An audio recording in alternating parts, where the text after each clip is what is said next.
The sun rose over the savannah like a bleeding wound, casting long shadows across the acacia trees that dotted the endless grassland. The air was already thick with heat, though the night's cold still clung to the rocks near the shallow cave where the band made their camp. 17 souls huddled in this place, males, females, young ones barely able to walk, and elders whose bodies bore the scars of countless seasons. Nira crouched at the edge of the camp, her thin fingers working methodically to strip bark from a fallen branch. Her frame was slight, her shoulders narrow, her limbs lacking the thick muscle that marked the other females of the band. Her hair, dark and matted, fell across a face that might have been considered delicate if such concepts existed in her world. Her brow ridge was prominent, but not as heavy as some, her jaw strong but her build unmistakably fragile compared to the others. She kept her eyes down, focusing on her task. It was safer that way. "Look at the stick, girl," came a voice, harsh and mocking. Still trying to be useful, Nira's hands stilled for just a moment before resuming their work. She didn't need to look up to know who spoke. Kessa's voice was as familiar as the sound of vultures circling carrion. Kessa was older, perhaps 30 seasons, an age that marked her as one of the elders among the females. Her body was thick with the weight of many births, though only 2 of her young had survived past infancy. Her breasts sagged, her belly protruded, and her face bore deep lines carved by sun and hardship. But her eyes were still sharp, still hungry for the status she'd once held when younger, stronger males had sought her favor. "Does she think Thane will notice her if she makes herself busy?" Kessa continued, moving closer. 2 other females followed her, Drella and Mika, both younger than Kessa but loyal to her in the way weaker herd animals stayed close to a more aggressive leader. "Does she think any male will want those bones?" Drella laughed, a harsh sound. She was broad-shouldered and thick-limbed, her body made for bearing heavy loads and surviving harsh seasons. She'd snap like dry grass under a real male. Nira's jaw tightened, but she said nothing. Words would only feed them. She'd learned that long ago. Kessa squatted down beside her, close enough that Nira could smell the rancid fat the older female had rubbed into her skin to ward off insects. "You hear me, stick girl? You're weak, thin. Your hips are narrow. You'd die birthing even a small young one. No male will waste his seed on you, especially not Thane." At the mention of Thane's name, something flickered in Nira's chest. A small, painful spark she tried to smother. She kept her eyes on the bark, pulling it away in long strips. "She's quiet today," Mika observed, circling around to Nira's other side. She was younger, perhaps 18 seasons, with a cruel streak that manifested in casual violence. "Maybe she knows we speak truth." "Of course she knows," Kessa said, standing again. She planted 1 foot on the branch Nira was working on, pressing it into the dirt. "She's always known. That's why she hides at the edges like a jackal. That's why she takes the tasks no one else wants. She hopes we'll forget how useless she is." Nira's fingers stopped moving.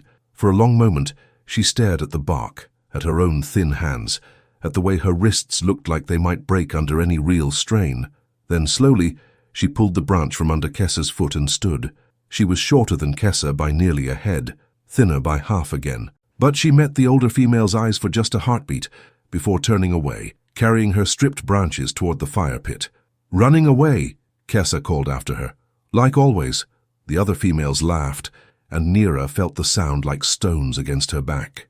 The fire pit sat in the center of the camp, a shallow depression ringed with rocks where coals from the previous night still glowed faintly.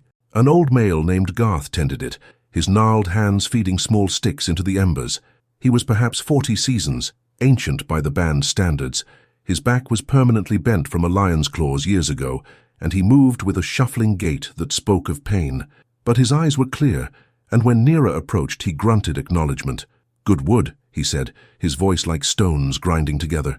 He took the branches from her and began breaking them into smaller pieces. "Dry. Burns clean." Nira nodded, crouching beside him. She reached for a flat stone and began grinding seeds she'd collected the day before, tiny, bitter things that most of the band ignored, but they could be mixed with water and cooked into a paste that filled empty bellies when meat was scarce. "Don't listen to Kessa," Garth said quietly, not looking at her. His hands continued their work, snapping branches with practiced efficiency. "She's bitter because her time is ending." "Her words don't hurt me," Nira replied, though they both knew it was a lie. Garth made a sound that might have been laughter. "Words always hurt. That's why we use them." He paused, then added, "But Kessa fears you." That's why she strikes. Nira's hands stilled on the grinding stone. Fears me? I'm nothing. I have nothing. You have youth, Garth said. And you have something she lost long ago, the ability to endure without breaking. He finally looked at her, his weathered face serious. That frightens old females more than any predator. Before Nira could respond, a commotion erupted at the far edge of camp. She turned to see 3 males returning from their morning scout, Thane, Rock, and young Ven. They moved with the confident stride of hunters, their bodies marked with the scars and calluses of their trade. Thane led them. He was perhaps 25 seasons, in the prime of his strength. His shoulders were broad, his chest deep, his arms corded with muscle that spoke of years wielding spears and wrestling prey. His brow ridge was heavy, shadowing dark eyes that missed little. His jaw was strong, his teeth still intact, a rarity that marked him as both skilled and fortunate. But it was more than his body that made him the alpha male. It was the way he moved, purposeful, controlled, aware of everything around him. It was the way other males deferred to him, stepping aside when he passed. It was the way females watched him with a mixture of desire and calculation. Even now, as he entered camp empty-handed, the morning scout had found no game. Every eye turned to him. Kessa was the first to approach, swaying her hips in an exaggerated manner that would have been alluring 2 decades earlier. Now, it merely looked desperate. Thane, she purred, moving close enough that her breast brushed his arm. The morning was unsuccessful. You must be hungry. I have meat from yesterday. I saved it for you. Thane's eyes flicked to her briefly, then away. The meat should be shared with the young ones, he said, his voice deep and even. The morning was dry. No tracks. We'll scout the riverbed at midday. He moved past her without another word, and Nira saw the flash of humiliation cross Kessa's face before it hardened into anger. The older female's eyes swept the camp, seeking a target for her rage. They landed on Nira. You, Kessa snapped, striding toward the fire pit. Stop wasting seeds on your useless paste. We need that food for the hunters, for the males who actually contribute. Nira looked down at her grinding stone, at the small pile of crushed seeds beside it. These seeds are bitter, she said quietly. No one else eats them. I'm not taking from anyone. You take space, Kessa hissed, coming closer. You take water. You take air that could fill stronger lungs. She kicked at the grinding stone, scattering seeds across the dirt. You're a burden, a waste, and you'll never be anything more. Nira's hands clenched into fists, but she remained crouched, staring at the scattered seeds. Each one represented an hour of searching, of crouching in the sun, of carefully separating edible from poisonous, gone in a heartbeat. Leave her alone, Kessa, Garth said, his voice carrying surprising strength. Your anger serves no one. Kessa whirled on him. And you, old man, you defend this worthless stick. You're as useless as she is. The band would be better off leaving you both for the hyenas. Enough. The word was quiet, but it cut through the tension like a blade through hide. Thane stood 10 paces away, his eyes fixed on Kessa. He hadn't raised his voice, hadn't moved aggressively, but every line of his body radiated authority. The old firekeeper tends the flames that cook our meat and warm our nights, Thane said, his gaze steady. And the seed-gatherer finds food that others overlook. Both serve the band. He paused, and something shifted in his expression, something cold. What do you do, Kessa, besides spread poison with your tongue? The camp fell silent. No one spoke to Kessa that way. No one dared. The older female's face flushed dark with rage and humiliation. Her mouth opened, then closed. For a long moment, she simply stood there, trembling with fury.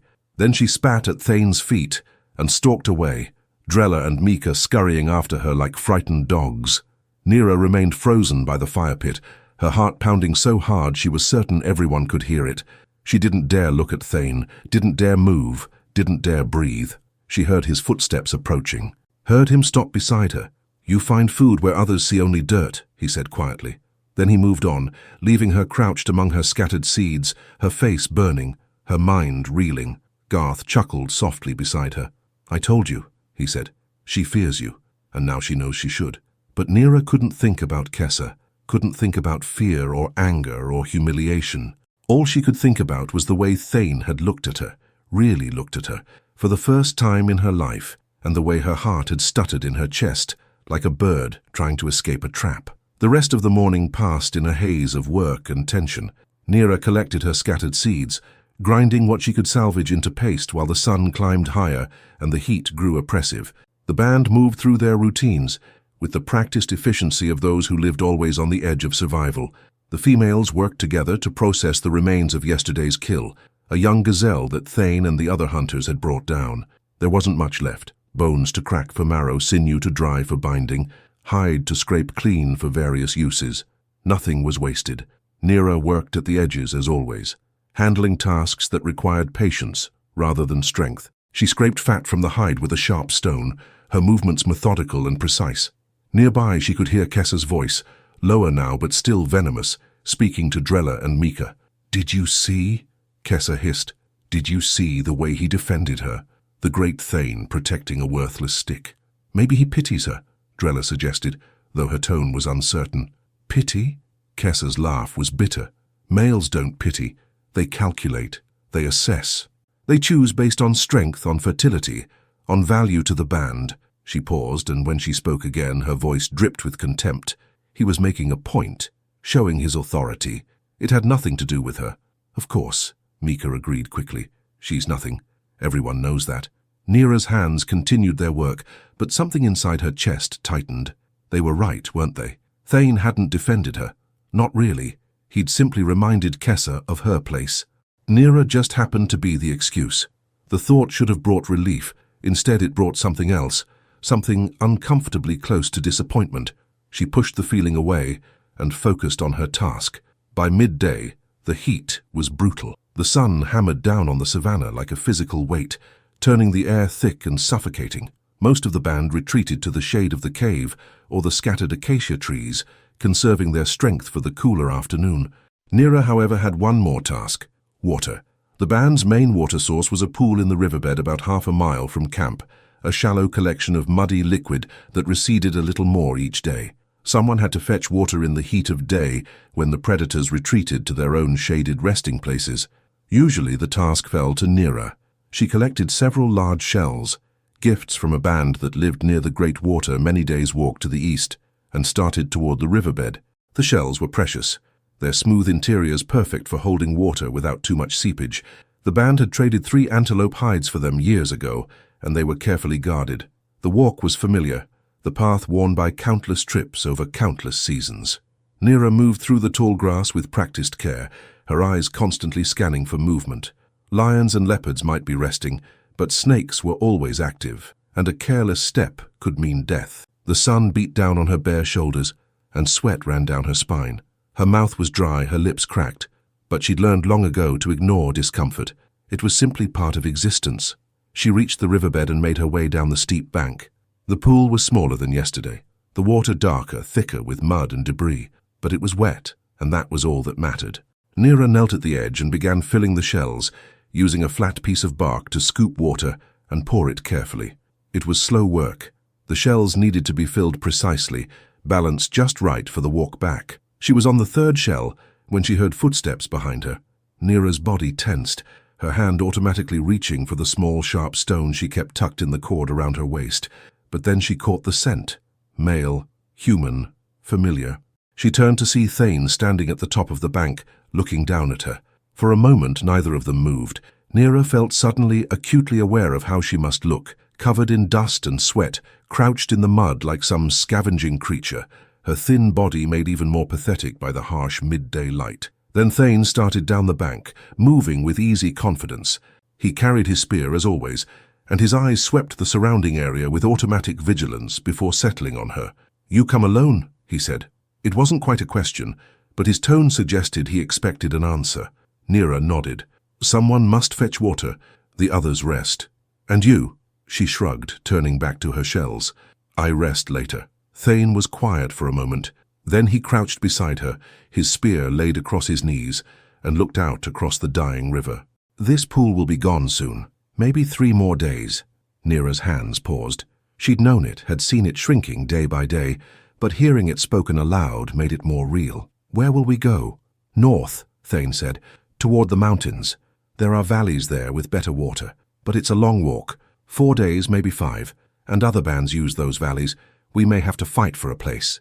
The thought sent a chill through Nira, despite the heat.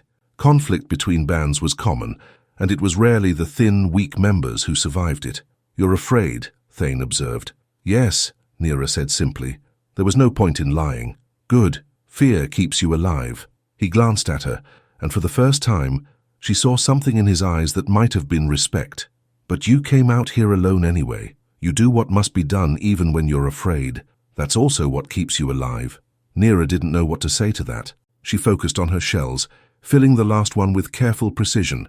Kessa hates you, Thane said suddenly. The words were so blunt, so unexpected, that Nira almost dropped the shell. I know. Do you know why? Nira shook her head. Thane was quiet for a long moment, his eyes distant. She hates you because you survive, because despite everything, your size, your weakness, your place at the edge of the band, you endure, and that reminds her of what she's losing. He stood, hefting his spear. Kessa was like you once, not weak in body but low in status.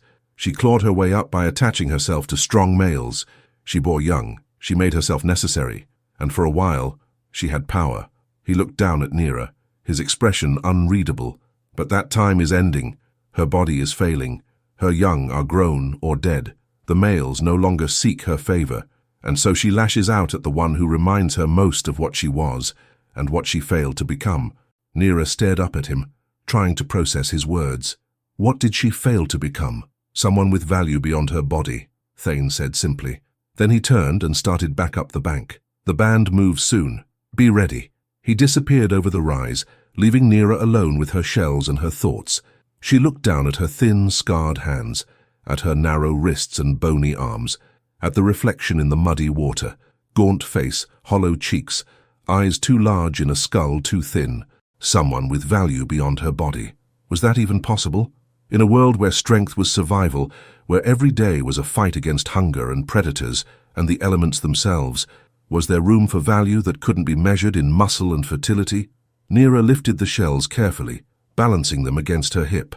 The walk back would be long and hot, and the water would slosh with every step, and by the time she reached camp, she'd be covered in mud and exhausted. But she'd make the walk, just like she always did, because Thane was right about one thing. She endured, and maybe, just maybe, that was worth something after all. The afternoon brought no relief from the heat. The sun hung in the sky like a predator waiting to strike, and even the insects seemed sluggish in the oppressive air. Nira returned to camp with her water shells, her shoulders aching from the weight, her feet blistered from the hot ground. She distributed the water carefully, first to the nursing mothers, then to the young ones, then to the elders. She took her own share last, a few precious mouthfuls that barely wet her parched throat. Kessa watched her from the shade of an acacia tree, her eyes narrow with calculation. Beside her, Drella and Mika whispered and giggled, casting glances at Nira that promised future torment. But Nira had learned to ignore such things, or at least to pretend she could. The band spent the afternoon in relative quiet, conserving energy.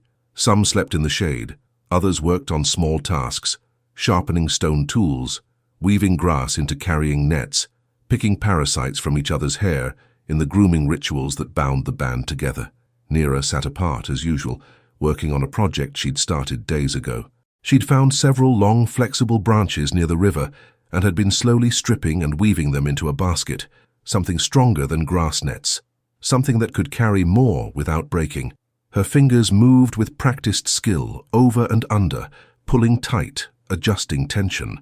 It was slow work, requiring patience and precision, but Nira had both in abundance. "What's the stick girl making now?" Mika's voice came from behind her, dripping with false curiosity. Nira didn't turn around. "A basket! A basket!" Drella laughed, moving to stand in front of Nira, blocking the light. "What for? You think you'll suddenly find enough food to fill it?" "It's for the band," Nira said quietly, still working. "For carrying more efficiently." Kessa's voice cut through the air like a blade. "The band doesn't need your pathetic attempts to be useful. We have nets, we have shells, we have females with real strength who can carry real loads." Nira's jaw tightened, but she said nothing. Her fingers continued their pattern. Over, under, pull, adjust. Drella crouched down, her face close to Nira's. "You know what I think. I think you make these things because you're desperate to prove you're not worthless. But we all know the truth, don't we?" "The truth," Mika added, "is that when we move north, when food gets scarce, the band will have to make choices. And guess who will be left behind?" Nira's hands finally stopped moving. She looked up at Drella, meeting her eyes. If I'm left behind, who will fetch water in the heat of day? Who will find the bitter seeds and the hidden roots? Who will tend the fire when everyone else is too proud to do the small tasks? For a moment, Drella seemed taken aback. Then her expression hardened. Anyone can do those things. Then why don't they? Nira asked simply. Before Drella could respond, Kessa intervened, her voice sharp. Enough. Don't waste your breath on her. She'll learn her place soon enough. The three females walked away, but Nira could feel their resentment lingering in the air like smoke. She returned to her weaving, but her hands trembled slightly now. Not from fear, though there was that, but from something else, something uncomfortably close to defiance. As the sun began its descent toward the horizon, the hunters prepared for the evening scout. This was the best time for hunting. The heat was fading. The prey animals were moving to water sources, and the light was still strong enough to track. Thane, Rock, and Ven gathered their spears, checking the bindings and the sharpness of the stone points. Two other males joined them. Harren, a scarred veteran of many hunts, and young Dex, barely 18 seasons, but eager to prove himself. The band gathered to watch them leave, as always. It was ritual tradition, a way of sending strength and luck with the hunters. Nira stood at the back of the group, her basket forgotten on the ground beside her. She watched Thane as he conferred with the other males, his hands gesturing as he outlined their strategy. Even from a distance, she could see the respect the others showed him, the way they listened, the way they nodded, the way they deferred to his judgment. He was everything she wasn't. Strong where she was weak, confident where she was uncertain, valued where she was dismissed, and yet he'd spoken to her twice now, had seen her, really seen her, in a way no one else ever had. The thought made her chest ache with something she couldn't name. Pathetic. Nira jerked, turning to find Kessa standing beside her. The older female's eyes were fixed on Thane, but her words were clearly meant for Nira. You watch him like a starving dog watches meat, Kessa continued, her voice low and venomous. Do you dream, stick girl? Do you imagine that the alpha male might choose you? Nira said nothing, but she felt heat rising in her face. Kessa laughed, a harsh sound. He defended you this morning, and now you think you matter. But let me tell you something about males like Thane. They defend the weak because it makes them look strong, it makes them look generous and fair. But when it comes to choosing a mate, they choose the females who can bear strong young, who can work hard, who can survive. She leaned closer, her breath hot on Nira's face. They choose females like me when I was young. They choose females like Drella and Mika now. They don't choose weak little sticks who'll snap under the first real test. Nira finally found her voice. If that's true, then why are you so afraid? Kessa's eyes widened, then narrowed dangerously. What did you say? You heard me. Nira's heart was pounding, but the words kept coming. If I'm so worthless, if I'm so beneath notice, then why do you spend so much time tormenting me? Why do you watch me constantly? Why does my existence bother you so much? For a long moment, Kessa simply stared at her. Then, so fast Nira barely saw it coming, the older female's hand shot out and struck her across the face. Nira stumbled backward, tasting blood where her lip had split against her teeth. The camp went silent. Everyone was watching now. You dare speak to me that way? Kessa hissed, advancing on Nira. You dare question me? Nira straightened slowly, wiping blood from her mouth. I asked a question. You gave me an answer. Kessa's face twisted with rage. She raised her hand again. Kessa. Thane's voice cut across the camp like a thunderclap. The older female froze, her hand still raised. Slowly she turned to see Thane standing 10 paces away, his spear grounded, but his posture radiating controlled anger. The hunt, he said quietly. We're leaving now. It wasn't a request. Kessa lowered her hand, but her eyes promised retribution. She turned and walked away, her entire body rigid with fury. Thane's gaze shifted to Nira. He looked at her split lip, at the blood on her chin, at the way she stood despite the blow, defiant in a way she'd never been before. Something flickered in his eyes. Then he turned and led the hunting party out of camp, leaving Nira standing in the center of the gathered band, her heart racing and her face throbbing. Garth approached, offering her a piece of moss. For the blood, he said quietly. Nira took it, pressing it to her lip. I shouldn't have spoken. Maybe, Garth said. Or maybe it was time someone did. He paused, then added, Be careful, girl. You've made an enemy, and Kessa is more dangerous than any lion. Nira nodded, but as she watched the hunters disappear into the tall grass, she couldn't quite bring herself to regret her words. For the first time in her life, she'd stood her ground, and Thane had seen it. The hunting party returned just before full darkness, and they brought good fortune. A warthog, not large, but enough to feed the band for a day, maybe two if they were careful. The kill brought renewed energy to the camp. The females built up the fire while the males butchered the carcass with practiced efficiency. Soon, the smell of roasting meat filled the air, and the band gathered close, their faces flickering in the firelight. There was hierarchy even in eating. The hunters ate first, taking the best portions, the liver, the heart, the fatty meat, then the nursing mothers, then the other females in order of status, then the young ones, then the elders. Nira waited until nearly everyone else had eaten before approaching the fire. There wasn't much left, some gristle, a few scraps of lean meat, part of the intestines, but it was more than she sometimes got, and she was grateful for it. She was chewing on a piece of tough meat when she felt eyes on her. She looked up to find Thane watching her from across the fire, his face half in shadow. Their eyes met, and Nira felt that same strange flutter in her chest. She looked away quickly, focusing on her food, but she could still feel him watching. Later, when the band had settled for the night, Nira lay on her sleeping spot at the edge of camp, a shallow depression she'd lined with dried grass. The sky was clear, the stars bright and sharp overhead. She could hear the sounds of the savannah, distant lion roars, the yipping of hyenas, the rustle of grass in the night breeze. She touched her split lip gently, feeling the swelling. It hurt, but not as much as Kessa's words had hurt over the years. Nira had always accepted her place in the band.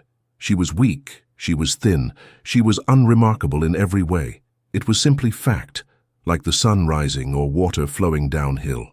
But something had shifted today. Some small ember of resistance had ignited in her chest. Maybe it was Thane's words at the riverbed. Maybe it was the way he'd looked at her. Maybe it was simply that she was tired of being trampled. Whatever it was, Nira felt different. Not stronger exactly, not braver, but more present, more real, more determined to exist on her own terms, however small those terms might be. She closed her eyes and tried to sleep, but her mind kept returning to one image. Thane standing in the firelight, his eyes on her across the flames. What did he see when he looked at her? Weakness, pity, or something else? Something she was afraid to name. The next morning brought no answers, only more work and more heat. The band rose with the sun, and the familiar routines began again. The males scouted for game. The females processed what remained of the warthog. Bones for tools, hide for carrying, sinew for binding. Nothing wasted. Nira worked quietly, as always. Her lip had stopped bleeding but was swollen and tender. She could feel people watching her. Some with pity, some with amusement, some with calculation. Kessa watched her most of all. The older female said nothing, made no overt moves, but Nira could feel her attention like a physical weight. Kessa was planning something, waiting for the right moment. Nira tried to focus on her tasks, but awareness of Kessa's scrutiny made her clumsy. She dropped a bone she was scraping, spilled water from a shell, cut her finger on a sharp stone. "Careful, girl," Garth muttered as he watched her fumble with the basket she'd been weaving. "When predators watch, you must be steady. Show weakness, and they strike." "I know," Nira said, but her hands continued to tremble slightly. By midday, the heat was brutal again. The band retreated to shade, and Nira prepared for another water run. She collected the shells and started toward the riverbed, moving through the now familiar path. The sun hammered down, and the grass was dry and brittle, crunching under her feet. She'd almost reached the riverbed when she heard footsteps behind her. Nira turned to see Drella and Mika following her, their faces set with purpose. Her stomach tightened. "The water is ahead," she said carefully. "I can manage alone." "We're not here to help," Drella said, moving closer. "We're here to deliver a message." Nira backed toward the riverbed, her mind racing. Two against one, both bigger, stronger, no one else around. "What message?" she asked, trying to keep her voice steady. Mika circled around to cut off any retreat. "Kessa says you need to remember your place, says you've gotten bold, needs to be corrected." "I've done nothing wrong," Nira said, still backing away. "I work, I contribute, I speak only when spoken to." "You spoke yesterday," Drella interrupted. "You questioned Kessa in front of the band. You made her look weak. You challenged her," Mika said flatly. "And now there are consequences." They moved in unison, closing the distance. Nira had nowhere to run. The riverbed was at her back, a steep drop that would leave her vulnerable. Forward meant the two females, both outweighing her by half again. She was trapped. Drella reached for her, and Nira did the only thing she could. She dropped the shells and ran. Not forward, not back, but sideways, parallel to the riverbed, using her smaller size and agility to slip between the two larger females. She almost made it. Mika's hand caught her hair, yanking her backward. Nira cried out as she fell, hitting the ground hard enough to drive the air from her lungs.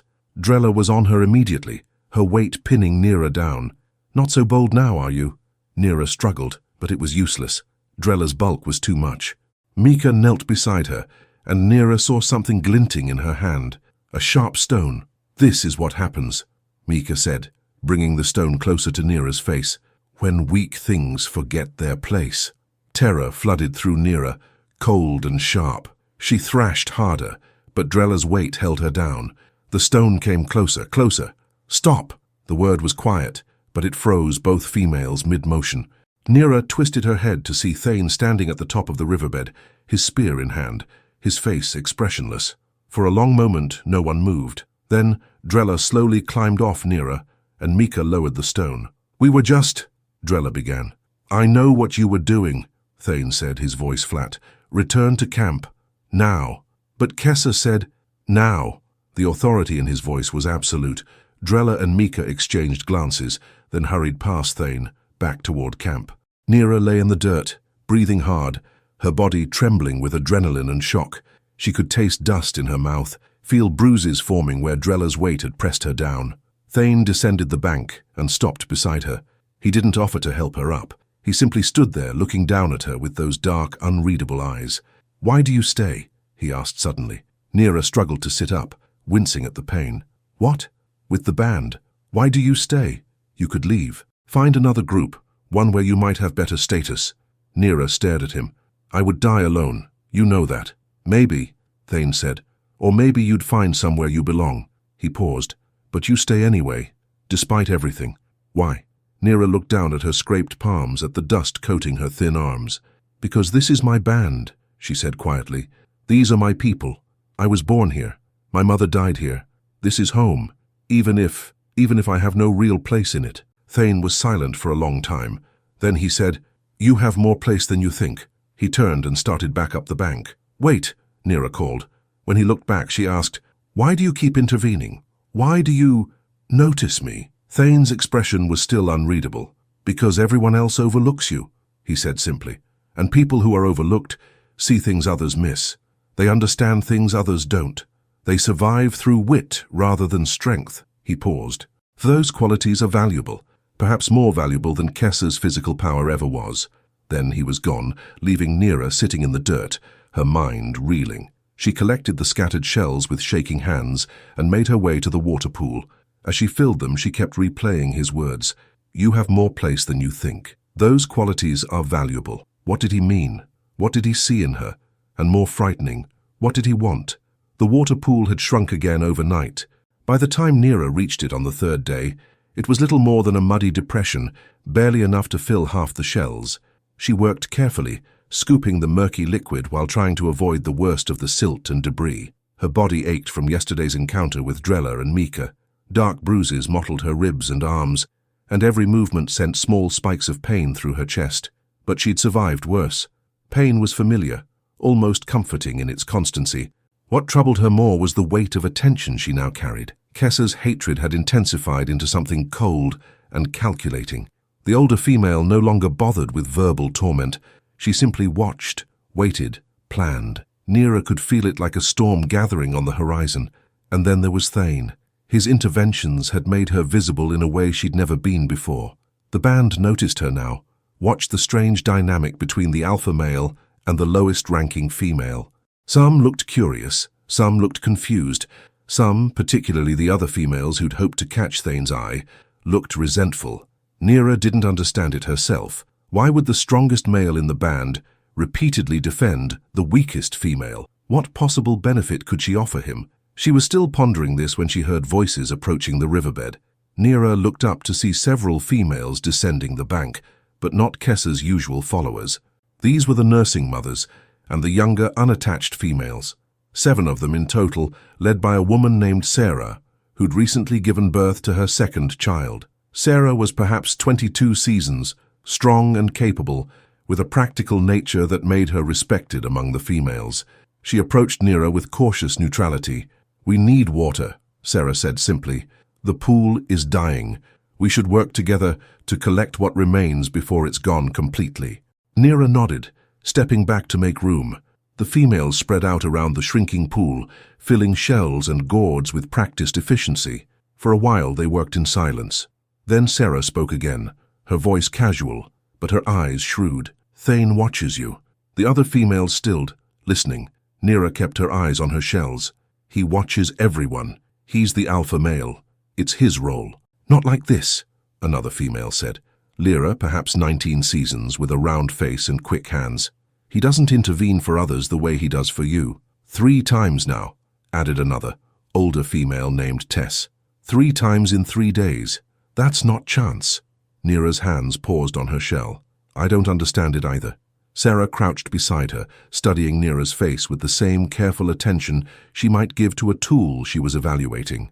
"Perhaps he sees something we don't, or perhaps he sees something we've overlooked because we weren't looking." "She's weak," Lyra said, though her tone was more curious than cruel. "No offense meant, Nira, but it's truth. You're thin. You're not strong. What would the alpha male want with you?" Nira shrugged, genuinely bewildered. "I don't know. Maybe that's not what matters," Sarah said thoughtfully. She sat back on her heels, her eyes distant. "My first mate chose me not because I was the strongest or the most beautiful.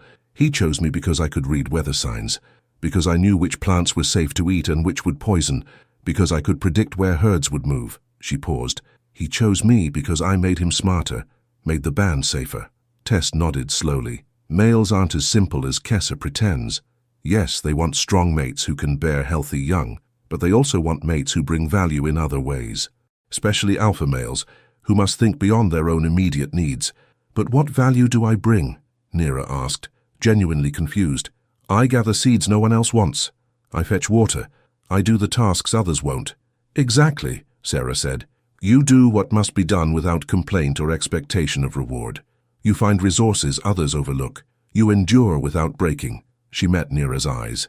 "Those aren't small things, especially when times grow hard." Lyra frowned. "But still, choosing her? Making it so obvious? He'll face resistance from the other males, and Kessa—" She shook her head. "Kessa will never accept it." "Accept what?" Nira asked, her heart suddenly pounding. The females exchanged glances. Then Sarah said gently, "You really don't understand, do you?" "Understand what?" "He's considering you," Tess said bluntly. "As a mate.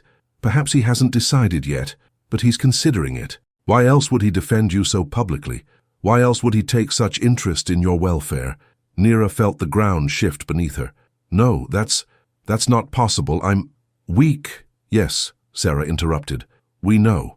But maybe Thane sees past that. Maybe he sees something worth protecting. Or maybe," Lyra said more cynically, "he's sending a message to Kessa, reminding her that he chooses, not her. That status doesn't guarantee selection." "Either way," Tess said, standing and hefting her filled shells, "you've become significant, girl, whether you wanted it or not. And that means you need to be more careful. Kessa won't tolerate this much longer."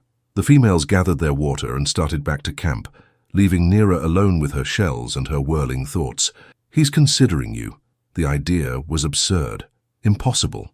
And yet, Nira thought about the way Thane looked at her, the way he'd spoken to her at the riverbed, the way he'd intervened again and again when anyone else would have let her fend for herself.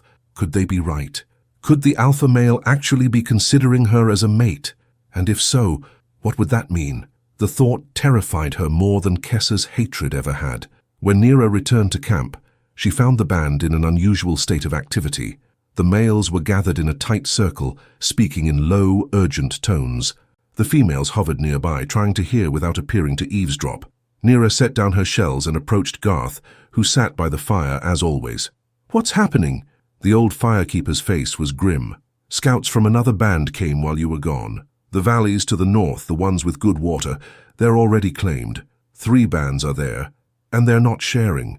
They told our males to stay away or face conflict." Nira felt cold, despite the heat. "What will we do?" "Council," Garth said. "The males will decide, but the choices aren't good. We can try to take a place in the valleys by force, which means fighting, possibly dying. We can continue east, but that takes us into dry lands where water is even scarcer. Or we can stay here and hope the rains come before the last pool dries completely. Those are all terrible choices. Welcome to survival, Garth said dryly. Sometimes there are no good paths, only less bad ones. The male circle broke up, and Thane emerged, his face set with determination. He raised his voice to address the entire band. The north is closed to us, he said flatly. 3 bands hold the valleys and have made clear they'll defend their territory. We're strong but not strong enough to challenge 3 bands at once. Murmurs of concern rippled through the gathered group. East is dangerous, Thane continued. 2 days of dry land before we reach the next reliable water. Some of us would die making that crossing, especially the young ones and the elders. More murmurs, louder now, tinged with fear. But staying here isn't an option, Thane said. The pool will be gone in 2 days, maybe less. Without water, we die where we stand. So what do you propose? Rock asked. He was Thane's closest rival, a thick-shouldered male of about 30 seasons who'd been positioning himself to challenge for alpha status. We can't fight. We can't go east. We can't stay. What's left? Thane was quiet for a moment, and Nira saw calculation in his eyes. We negotiate. Negotiate? Rock laughed harshly. The northern bands already told us to stay away. They told us we couldn't take a valley, Thane corrected, but they didn't say we couldn't share one. If we approach with gifts, with offers of cooperation rather than competition, maybe we can find acceptance. What gifts do we have? Asked Harren, the scarred veteran. We're low on everything. What could we possibly offer that they'd value? Knowledge, Thane said. Skills. We have good toolmakers, skilled trackers, females who know plants and healing. We have strength to add to their hunting parties. We don't need our own valley.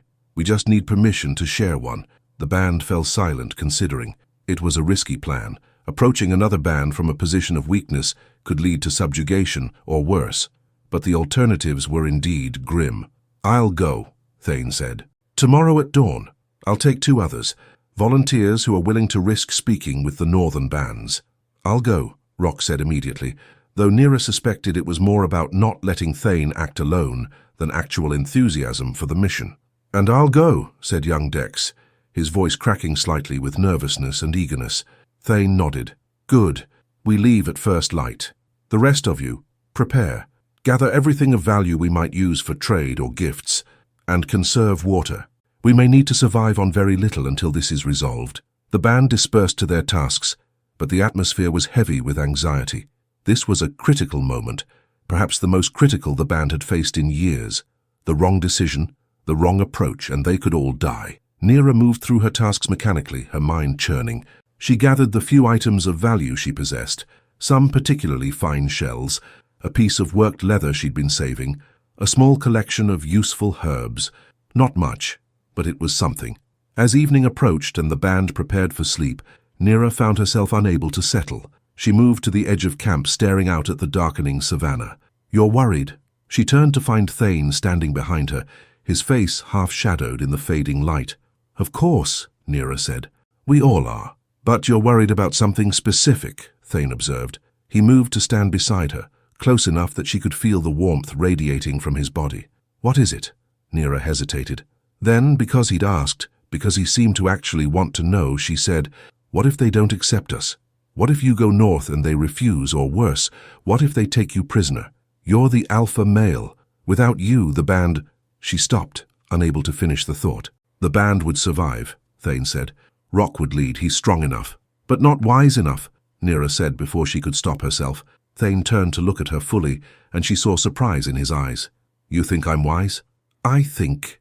Nira struggled to put her observations into words. I think you see beyond the immediate. You consider consequences.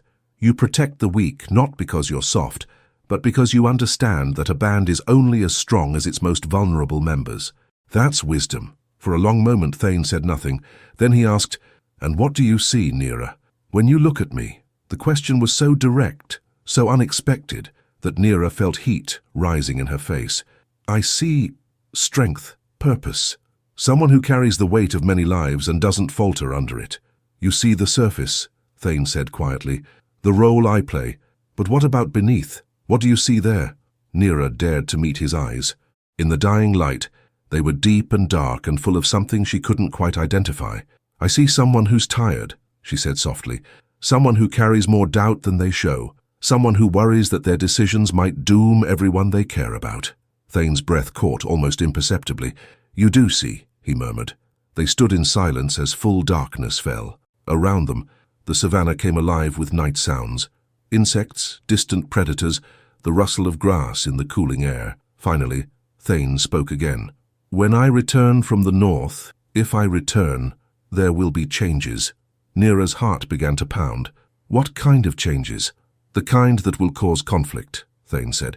"The kind that Kessa will fight against with everything she has." He turned to face her fully. "The kind that will affect you most of all." "I don't understand." "You will," Thane said. Then, so quickly she barely registered it, he reached out and touched her face, his rough fingertips gentle against her bruised cheek. "Survive until I return, Nira. Whatever Kessa does, whatever anyone says, survive." Then he was gone, disappearing into the darkness, leaving Nira standing alone with her racing heart and her whirling mind. What did he mean? What changes? What was he planning? And why did his touch linger on her skin like a brand? That night, Nira couldn't sleep. She lay on her grass bed, staring at the stars, her mind replaying every interaction she'd had with Thane over the past 3 days. The way he'd defended her against Kessa, the way he'd spoken to her at the riverbed, the way he'd saved her from Drella and Mika, the way he'd just touched her face with a gentleness that seemed impossible from hands that routinely killed and butchered prey. The other female's words echoed in her mind.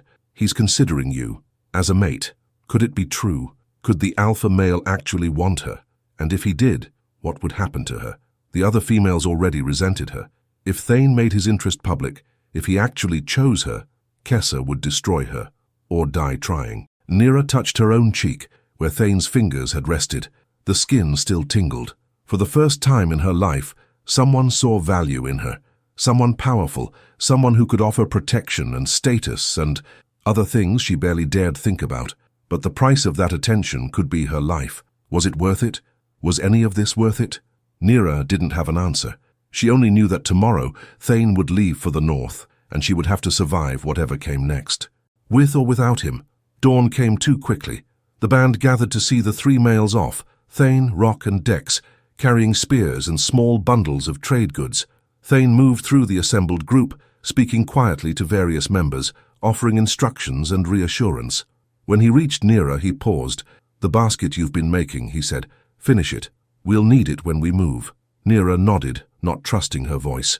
Thane held her eyes for a moment longer, and in that moment, Nira saw something that made her breath catch. A promise, perhaps, or a warning, or both. Then he turned and led the other 2 males away, disappearing into the tall grass as the sun rose behind them. The band stood in silence, watching until they could no longer be seen. Then Kessa's voice cut through the morning air, sharp and triumphant. "Now," she said, turning to face Nira with a cold smile. "Let's see how the stick girl fares without her protector." Nira's blood ran cold. The real test was just beginning. The first hours after Thane's departure passed with deceptive calm. The band moved through their morning routines, gathering, processing, tending the fire. But Nira could feel the shift in atmosphere, like the charged air before a lightning storm. Kessa watched her constantly now, no longer bothering to hide it. And without Thane's presence, the older female's restraint had evaporated entirely. Nira worked on her basket as Thane had instructed, her fingers weaving the flexible branches with practiced precision. She kept to the edges of camp, trying to be invisible, but she knew it wouldn't help. Kessa was coming for her. It was only a question of when. The answer came at midday. Nira had just finished securing another section of the basket when Kessa's shadow fell across her work. She looked up to find the older female standing over her, flanked by Drella, Mika, and 2 others, Vessa and old Tora, both of whom had been nursing grievances of their own. 5 against 1, and no Thane to intervene. "Stand up," Kessa commanded. Nira's heart hammered, but she remained seated. "I'm working," Thane said. "Thane isn't here," Kessa interrupted, her voice sharp. "And until he returns, if he returns, I'm the senior female in this band. You answer to me." Around them, other band members paused in their tasks watching. No one moved to intervene. Without the alpha male present, challenging Kessa was too risky. Nira slowly stood, her basket clutched in her hands. What do you want? What I want, Kessa said, stepping closer, is for you to understand something. Thane may have confused ideas about your value, but they're just that, confused. Male foolishness. He'll realize his error, especially after he spends time with the northern bands and sees real females, strong females, fertile females who can actually contribute. I do contribute, Nira said quietly. I work as hard as anyone. You do grunt work, Drella sneered. Tasks no one else wants. That's not contribution. That's desperation. And speaking of desperation, Kessa continued, circling Nira like a predator, let's discuss these pathetic attempts to catch the alpha male's attention. Did you think we wouldn't notice? The way you watch him, the way you position yourself where he'll see you. Don't lie, Kessa snapped. I've watched females scheme for male attention my entire life. I know every trick, every manipulation, and yours are particularly transparent. Nira's hands tightened on her basket. I've done nothing wrong. I work, I contribute, I stay out of everyone's way. You exist, Kessa said flatly. That's wrong enough. You take food that should go to stronger members. You take water, you take space. And now you've deluded yourself into thinking you deserve the alpha male's favor. I never said, you don't have to say it, Vesa interjected. She was perhaps 35 seasons, with a bitter face and hunched shoulders. We see it in your eyes, the hope, the stupid, pathetic hope that maybe someone will choose you. Nira felt something crack inside her chest, not her heart. That had been broken too many times to matter, but something deeper, some final thread of patience. You're right, she said quietly. I do hope. Is that so wrong?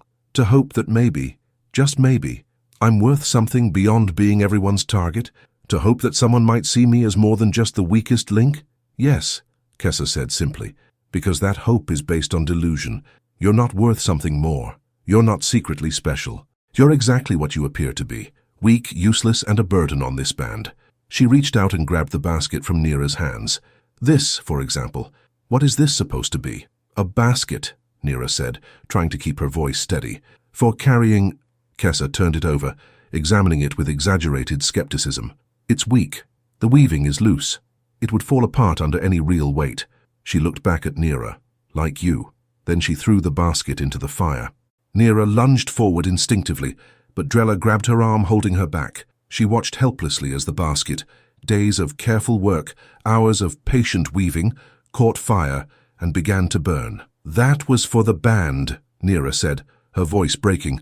Thane said we'd need it. Thane said, Kessa mocked. Thane said, do you hear yourself? Clinging to his words like they're sacred. He gave you an instruction to keep you busy, to keep you out of the way. It meant nothing. Nira wrenched her arm free from Drella's grip and took a step back, her eyes burning with tears she refused to shed. Why? She asked. Why do you hate me so much? What have I ever done to you? For a moment, just a moment, something flickered in Kessa's eyes, something that might have been pain or regret or recognition of shared suffering. Then it was gone, replaced by cold anger. You remind me, Kessa said softly, of everything I used to be and everything I failed to become. She stepped closer, her voice dropping to a whisper only Nira could hear. I was like you once, desperate, overlooked, fighting for scraps of attention from males who barely knew I existed, and I clawed my way up through sheer determination. I made myself valuable, I bore young, I survived. She paused, and her next words were edged with bitterness. But survival isn't enough, is it? Time passes, bodies fail, and all that work, all that struggle, it becomes meaningless. The males look past you. The band forgets what you contributed, and you realize you're exactly where you started, except now you're old and used up and there's nowhere left to climb. Nira stared at her, seeing for the first time the fear beneath the cruelty. I'm not your enemy, Kessa. Yes, you are, Kessa said. Because if Thane chooses you, if he validates the idea that weak, struggling females have value, then what was the point of everything I did? What was the point of the pain, the compromises, the years of fighting to be strong enough to matter? She turned away, her voice rising again so the others could hear. You will not be chosen. I won't allow it. Not by Thane, not by anyone. You'll remain what you've always been. Nothing. And to make sure you understand, Drella added, stepping forward with something in her hand, we're going to mark you, so everyone knows, so there's no confusion.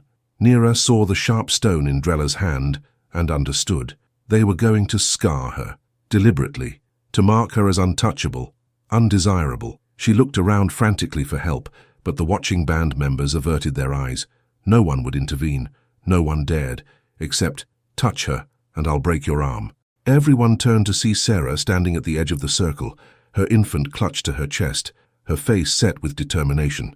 Drella laughed. "You'd risk everything for this stick?" "I'd risk everything for what's right," Sarah said. She looked at the other females. "We're not animals. We don't maim our own, especially not because of petty jealousy." "This isn't jealousy," Kessa snapped. "This is survival. This band can't afford to carry worthless members, and we certainly can't afford an alpha male who wastes his interest on someone who'll bear weak young or die in childbirth." "That's for Thane to decide," came another voice. Old Garth had risen from the fire pit, his bent back somehow seeming stronger than it had moments before. "Not you. The firekeeper sides with the weak," Mika sneered. "How fitting." "I side with survival," Garth said. "And I've lived long enough to know that strength comes in many forms. Some survive through muscle, some through cunning, some through simple, stubborn refusal to quit." He looked at Nira. "She has that. She's proven it every day of her life. That's worth something." "It's worth nothing," Kessa said, but her voice had lost some of its certainty. "Then let Thane decide," Sarah said firmly. "When he returns, let him make the choice. Until then, we leave her alone." For a long moment, Kessa stood frozen, her face a mask of rage and frustration. She was losing control of the moment, and everyone could see it. Finally, she spat at the ground near Nira's feet. "Fine, we wait for Thane. But know this, stick girl. If he chooses you, you won't survive long enough to enjoy it. Accidents happen. Females wander too far from camp and don't return. The savannah is dangerous, and you're very, very weak." It was a clear threat, a promise of murder. Kessa turned and stalked away, her followers trailing behind her. The watching band members slowly returned to their tasks, though the tension remained thick in the air. Sarah approached Nira, her expression concerned. "Are you all right?" Nira nodded numbly, though she wasn't sure it was true. "Thank you. You shouldn't have risked—" "Someone needed to," Sarah interrupted, "and frankly, Kessa has gone too far. She's letting her fear and bitterness poison the whole band." She paused, shifting her infant to her other hip. "But she meant that threat. You need to be careful. Very careful." "I know," Nira whispered. Garth joined them, his old eyes sharp. "Don't go anywhere alone," he said. "Stay in sight of others at all times. Kessa is desperate, and desperate people are dangerous." Nira looked at the fire pit, where the remains of her basket were now just ash and charred wood. Days of work, gone. And for what? To prove a point? To demonstrate power? Or simply because Kessa needed to destroy something and Nira was the most convenient target? "I should make another basket," Nira said quietly. Thane said many things," Garth interrupted gently. "But right now you need to focus on surviving until he returns. The basket can wait." Nira nodded, but inside she felt something hardening, a resolve forming from the ashes of her burned work. She was tired of being the victim, tired of being the target, tired of apologizing for existing. If Thane returned, if he truly did choose her, then she would need to be stronger than she'd ever been. Because Kessa was right about one thing. The savannah was dangerous, but sometimes the greatest danger came from within the band itself. The rest of the day passed in uneasy quiet. Nira stayed close to Sarah and the other mothers, helping with small tasks while keeping one eye always on Kessa and her followers. As evening approached and the band gathered for their meager meal, there'd been no successful hunt today. Nira found herself thinking about Thane. Had he reached the northern bands? Was he negotiating even now? Or had something gone wrong? The water pool had shrunk further. They had perhaps one more day before it was completely gone. If Thane didn't return with good news by then, Nira pushed the thought away. There was no point in dwelling on worst-case scenarios. She had enough to worry about right here.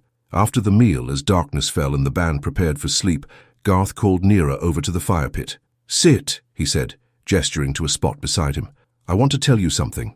Nira sat, grateful for the warmth of the coals. The night air was growing cold, as it always did once the sun set. "You're in a dangerous position," Garth said without preamble. "More dangerous than you realize. I know Kessa wants me dead." "It's not just Kessa," Garth interrupted. "It's what you represent. Change, disruption of the established order.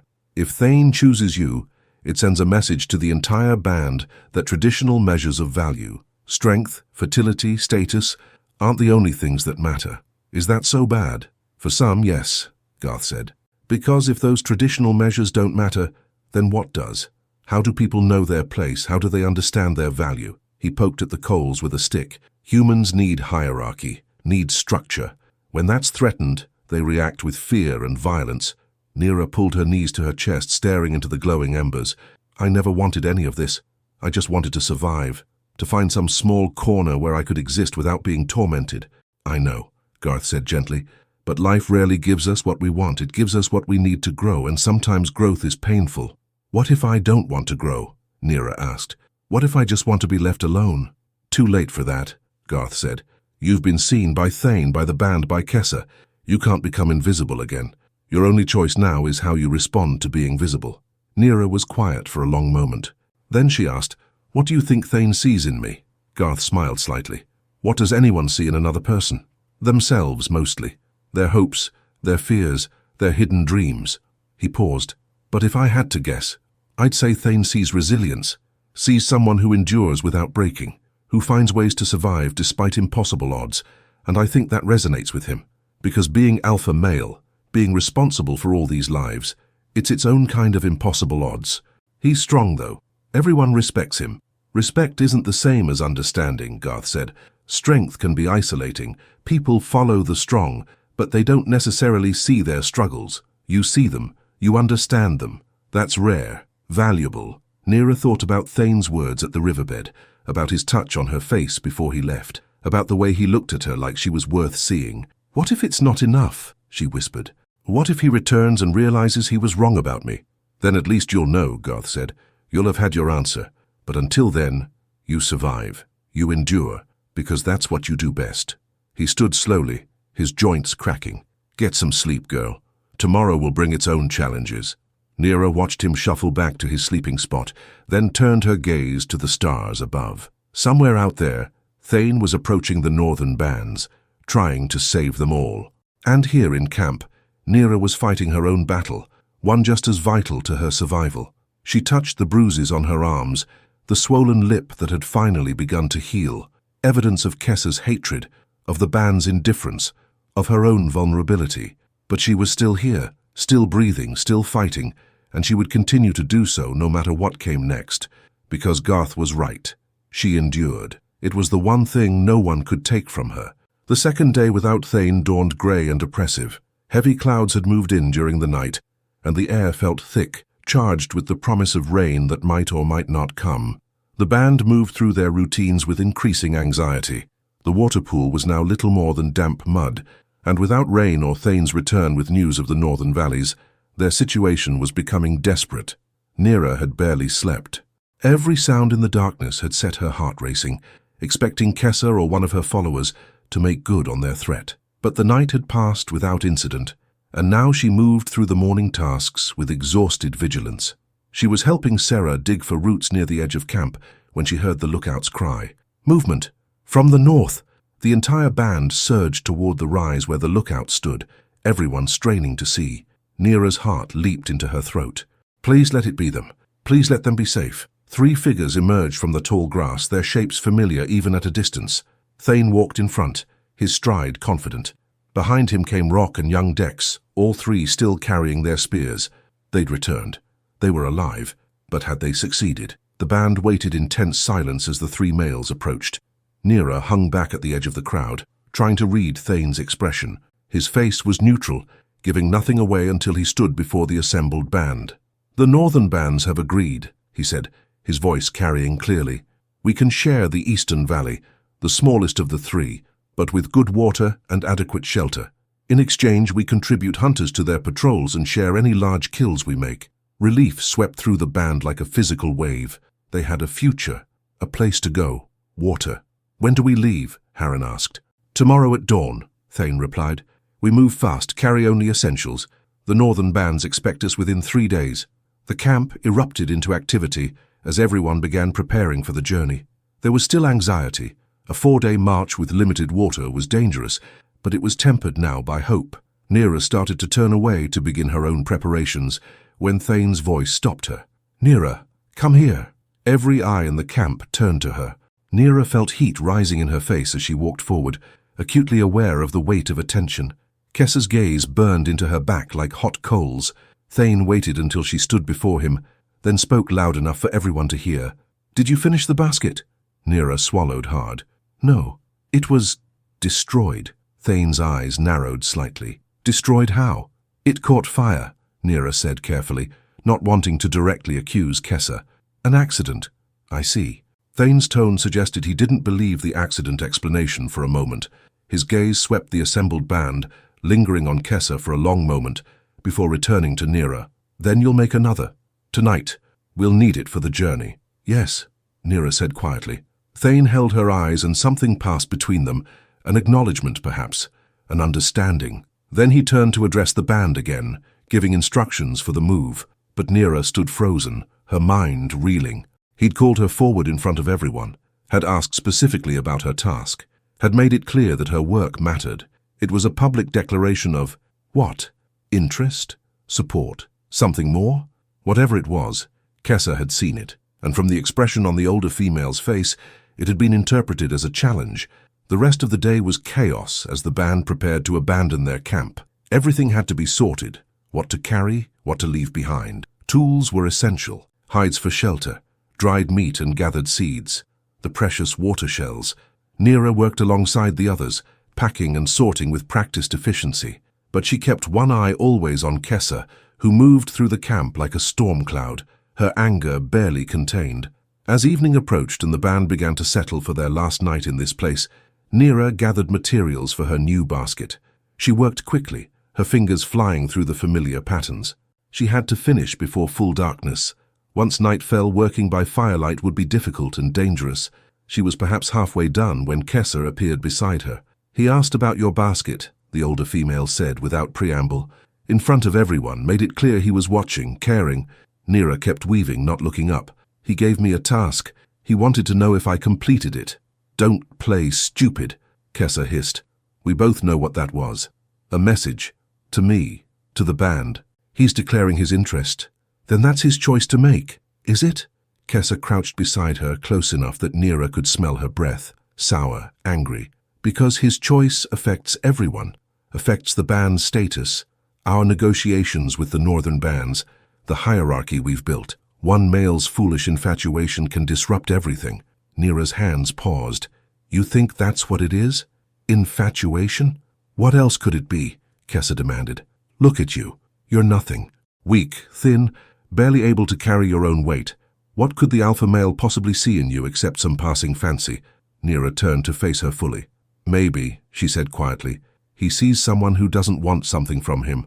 Someone who isn't constantly trying to manipulate him for status or protection or favor. Maybe he sees someone who simply exists, does her work, and expects nothing." Kessa's face twisted. "You think that makes you special? That makes you weak. Females who expect nothing get nothing." "I expected nothing," Nira agreed, "and yet here we are." For a moment, Kessa looked like she might strike her. Then Rock's voice interrupted. "Kessa, the elders want to speak with you about the journey order." Kessa straightened slowly, her eyes never leaving Nira's face. "This isn't over," she said softly. "Tomorrow we move north. Things happen on long journeys. People get lost, fall behind. The weak ones especially." She walked away, leaving Nira with trembling hands and a cold knot of fear in her stomach. Night fell, and Nira finished her basket by firelight, her eyes straining in the flickering glow. It wasn't as fine as the first one had been. She'd rushed, and it showed, but it was functional, strong enough to carry a substantial load. She was testing the weight capacity when a shadow fell across her work. She looked up to find Thane standing there, his face grave. "Walk with me," he said. It wasn't a request. Nira set down the basket and followed him away from the fire, out toward the edge of camp where the darkness was thick and private conversations could be had. They stopped at the boundary, the savannah spreading before them like an ocean of shadows. For a long moment neither spoke. "Kessa threatened you," Thane finally said. It wasn't a question. "She warned me that accidents happen on journeys." Thane's jaw tightened. "I won't let anything happen to you." "You can't watch me every moment," Nira said. "And your protection, it's what's causing this. If you would just ignore me, let me fade back into the background, Kessa would lose interest." "No," Thane said flatly. "She wouldn't, because this isn't really about you. It's about her fear of losing relevance. If it wasn't you, it would be someone else. Someone younger. Someone she could target." He turned to face her, and in the starlight, his eyes were dark and intense. "I need to tell you something. When I return from the north, when we're settled in the new valley, I'm going to make a choice. A public one." Nira's heart began to pound. "What choice?" "You know what choice," Thane said. "Don't pretend you don't." Nira struggled for words. "I don't understand. Why me? There are so many females who are stronger, more capable." "Stop," Thane interrupted. "Stop diminishing yourself. I'm tired of hearing it. From you, from Kessa, from everyone." He stepped closer, and Nira could feel the heat radiating from his body. "You want to know what I see when I look at you? I see someone who survived despite having every reason not to. I see someone who finds value where others see nothing. I see someone who endures without complaint, who works without expectation of reward, who remains kind even when the world is cruel." He paused, and his next words came softer. "I see someone who looks at me and sees a person, not just an alpha male, not just a provider or protector or status symbol, a person with doubts and fears and burdens." Nira felt tears pricking her eyes. "I'm weak, Thane. I'll always be weak. I can't give you strong young. I might die in childbirth. I can't." "You can survive," Thane said firmly. "That's what I need. Someone who survives. Someone who understands that life is about more than strength and dominance. Someone who knows that true survival sometimes means finding the roots no one else sees, or making the basket everyone else dismisses, or simply refusing to quit when everything says you should." He reached out and took her hand, her small, scarred, thin hand, in his much larger one. "I'm choosing you, Nira, not because you're weak, but because you're strong in ways that matter, ways that will serve us, serve our young, serve the future." Nira stared at their joined hands, unable to speak. The warmth of his palm against hers sent strange sensations through her body, things she'd never felt before, had never allowed herself to imagine. "But I need you to survive tomorrow's journey," Thane continued. "I need you to stay close to me, to not wander off alone, to be vigilant." "Can you do that?" Nira nodded, not trusting her voice. "Good." Thane released her hand slowly, and the loss of contact felt like a physical ache. "Get some rest. We leave at dawn, and it will be a hard march." He started to turn away, then stopped. "Nira?" "Yes?" "Thank you." "For what?" "For seeing me," Thane said simply. Then he disappeared into the darkness, leaving Nira standing alone with her racing heart and spinning thoughts. He was choosing her. The alpha male was choosing her. And somehow, impossibly, that knowledge filled her with more terror than joy, because now she had something to lose. Nira barely slept that night. She lay on her grass bed, staring at the stars, her mind replaying Thane's words over and over. "I'm choosing you." 3 simple words that changed everything. Around her, the band slept fitfully, everyone nervous about tomorrow's journey. In the distance, she could hear the night sounds of the savannah, the calls of predators, the rustle of grass, the eternal rhythm of survival. When dawn finally came, grey and cool, the band rose and began their final preparations. Nira packed her few possessions into the new basket, some tools, a hide for sleeping, the herbs she'd collected. It wasn't much, but it was all she had. The band assembled in rough order of march, the strongest males in front and rear providing protection, the females and young ones in the middle, the elders scattered throughout, their knowledge valuable even if their bodies were failing. Thane stood at the head, checking each member, ensuring everyone was ready. When he reached Nira, he paused. "Stay in the middle," he said quietly. "Close to Sarah and the mothers, don't fall behind." Nira nodded, and for just a moment, his hand touched her shoulder, brief but unmistakable. A public gesture of something. Every eye that saw it understood the message. Kessa, standing nearby with her followers, watched with a face like stone, but Nira saw the calculation in her eyes, the gears turning behind them. The older female was planning something, and on a 4-day journey through dangerous territory, there would be ample opportunity to act. Nira tightened her grip on her basket and fell into line as the band began to move. The journey north had begun, and with it, the final confrontation that would determine whether Nira lived to see Thane's public choice or died before it could be made. The first day of travel was brutal. The sun beat down mercilessly as they crossed open savannah, and the limited water they carried had to be strictly rationed. The young ones cried from thirst and exhaustion. The elders struggled to maintain the pace, but they moved steadily, Thane pushing them hard. Every hour they delayed was another hour without adequate water. Nira marched in the middle of the column, her basket balanced on her hip, her feet already blistering, but she kept pace, refused to fall behind, refused to show weakness. Sarah walked beside her, her infant strapped to her chest. "You're doing well," the other female said encouragingly. Many would have faltered by now. "I'm used to discomfort," Nira replied. "That's not the same as enduring a forced march," Sarah said. "But you're keeping up. That's what matters." As the day wore on, Nira became aware of Kessa and her followers dropping back through the column, moving closer to where Nira marched. Her heart began to pound, but she kept her face neutral, kept moving. By midday, when the band stopped briefly to rest in the shade of scattered acacia trees, Kessa was only a few paces away, watching, waiting. Thane distributed water with careful precision, just enough to wet throats, nothing more. When he reached Nira, he paused. "How are you managing?" "I'm fine," Nira said. Thane studied her face, taking in the exhaustion she was trying to hide. Then he poured an extra mouthful into her shell. "Drink." "But the rations." "Drink," Thane repeated. "You need your strength." He moved on before she could protest further, but the damage was done. That extra water, that small favor, had been witnessed by everyone, especially Kessa. When the band resumed their march, Nira noticed that Kessa had maneuvered to walk directly behind her, close enough to whisper. "He won't always be watching," the older female said, her voice barely audible over the sound of footsteps. "Eventually he'll be distracted, focused elsewhere, and when that happens—" She didn't finish the sentence. She didn't need to.